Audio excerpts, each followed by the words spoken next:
Parents and members of the Danvers community are calling on the school superintendent to step down over how she handled, or perhaps more accurately, did not handle, disturbing racism, hazing, bullying, and assault accusations among members of the varsity boys hockey team.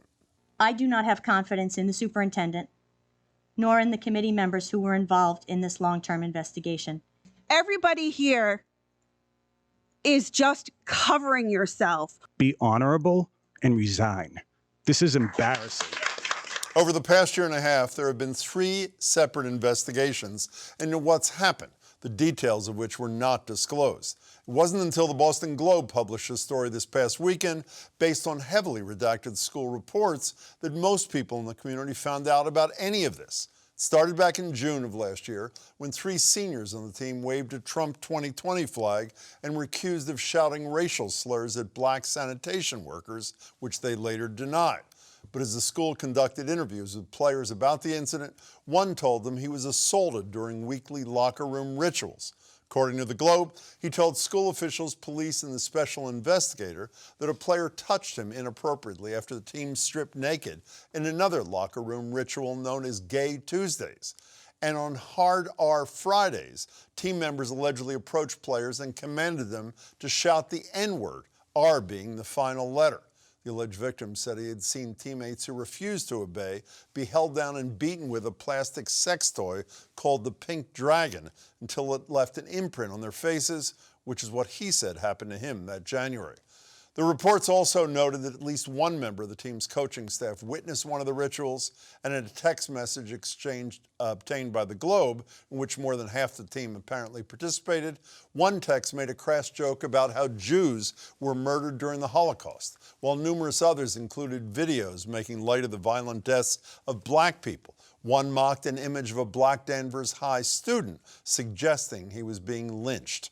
As the investigations went on, officials put head coach Steve Baldessari on leave in January, then they reinstated him in February before he resigned in July.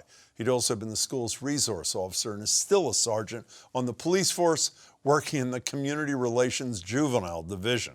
But it seems there's been no other disciplinary moves apart from some additional training for other coaches.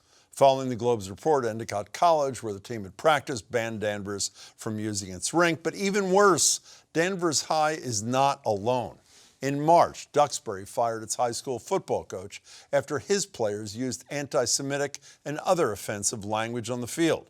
And in September, Roxbury prep coaches said Georgetown High football players shouted racial slurs at their team and that faculty and staff joined in.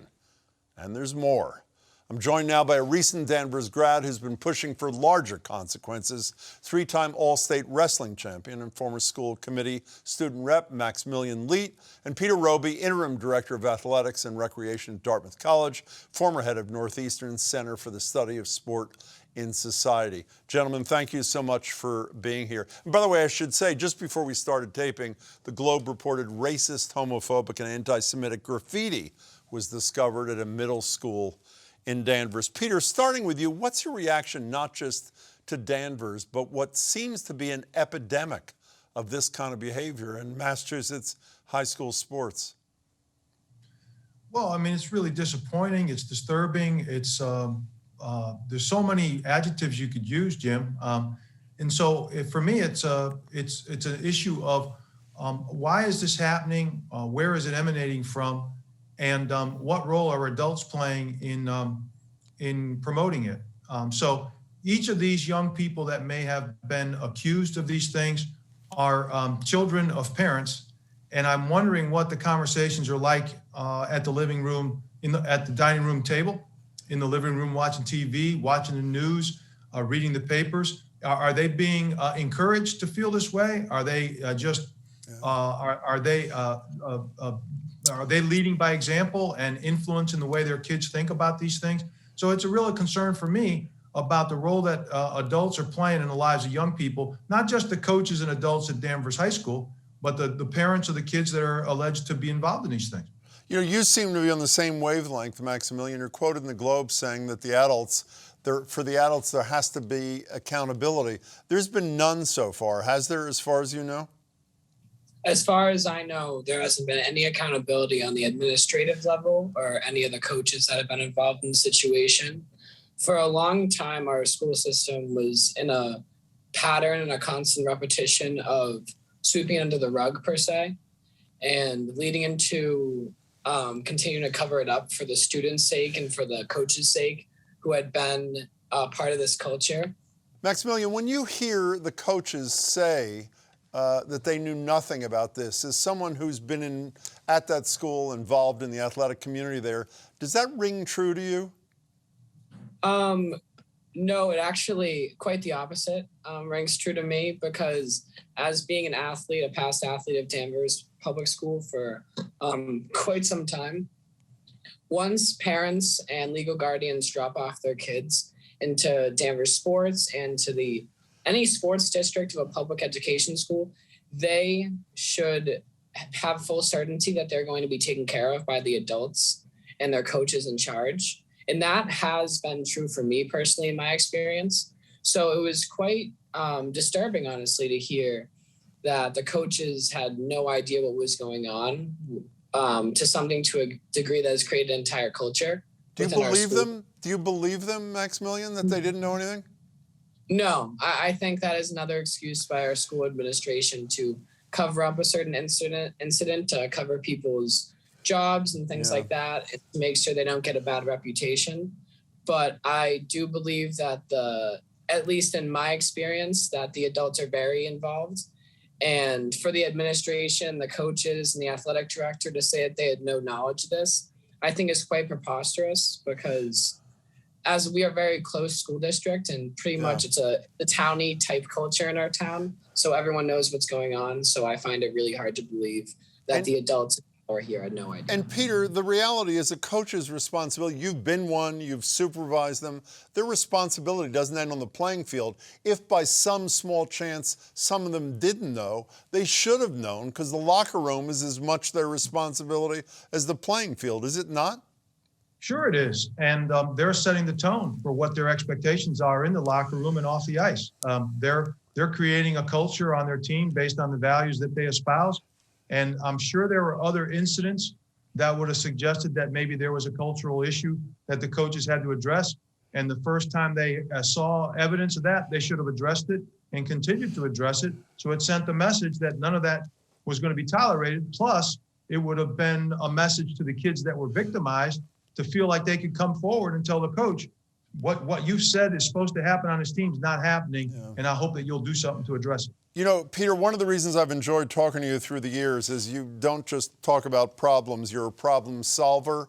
But when you have so many of the adults in denial, in fact, let me play you some sound from the school committee secretary. His name is Arthur Scarmise. Listen to what he had to say. So if you think that we haven't done anything about this, or as some people in here like to say, swept it under the rug, that's a bunch of crap. We're dealing with a lot of people from a lot of different places and a lot of different backgrounds, and people are going to occasionally slip up and do something that they shouldn't do. You know what? We do the best that we can. You know, the funny thing is the Globe writes a story from a perspective. Now, the Globe wants to sell papers. We care about the kids. The Globe doesn't care about the kids. It wants to sell papers. That's about as cheap as it gets in my estimation, Peter Roby. What do you do when a leader like that is, again, in total defensive denial? How do you pierce that? Well, you vote them out of office.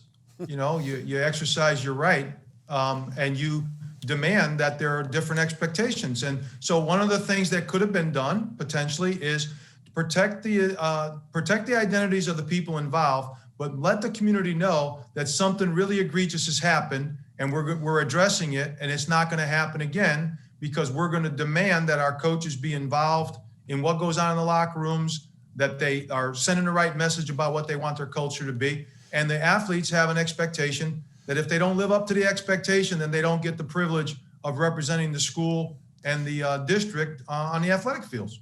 You know, Maximilian, I'm assuming that, well, I shouldn't assume anything, I should ask, within the school community, did you and your fellow students who were not on the hockey team know what was going on, or at least hear stories about what might be going on in that locker room? That's a great question. For a while, the student body was definitely in an oblivious state, but the culture that they created within themselves definitely rang throughout the entire student body. There was like this level of infallibility that this specific sport had that I think is specifically dangerous for high school boys, especially white boys, to have a level of infallibility where they believe they can do anything they want. Especially, I think this is a very clear example of what happens when the rules are not consistent and the rules have been tainted and leveraged for certain people to succeed and get away with things. But I would say the school found out about the intensity of the culture when it came to the parade that was in the article. Yeah. And when kids on past hockey teams and kids that were around these circles of the hockey players began to come forward. You know, I only have a minute or two left. Peter, based on your life of experience here, we had a guy call our radio show today. He identified himself as a black kid, and he talked about going to a suburban school. He was an athlete, had been an athlete, and he said the racism there around the sports community was not as overt as what we're talking about in Danvers, but it was subtle, and he felt it. And I said, what did that feel like to you? And he said, frankly, I'll be feeling it for my whole life. Is that hyperbole in your estimation, or is this kind of toxic behavior as long-lasting and as intrusive and painful as he made it sound? Of course it's painful and intrusive, and it's long-lasting, and it doesn't stop when you stop playing high school sports. It continues when you go to find a job. It continues when you try to apply for a mortgage. It continues when you try to move into a certain neighborhood. It applies to the issues around disparities in healthcare. It applies to the issues around voting rights. I mean, you know, we're naive if we think this is an isolated incident. These are the issues in our society. This is what people are living on a daily basis. And so we all have to wake up and understand that we all have a role to play in trying to eliminate these issues that are keeping people from underrepresented communities from having an equal opportunity to the American dream.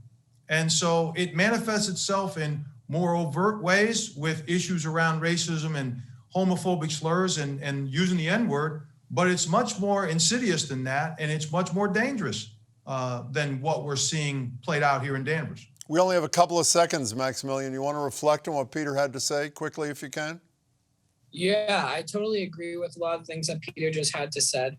I believe that this is just a very tangible representation of the sinister behavior that is in the undervalleys and the undertones of school cultures.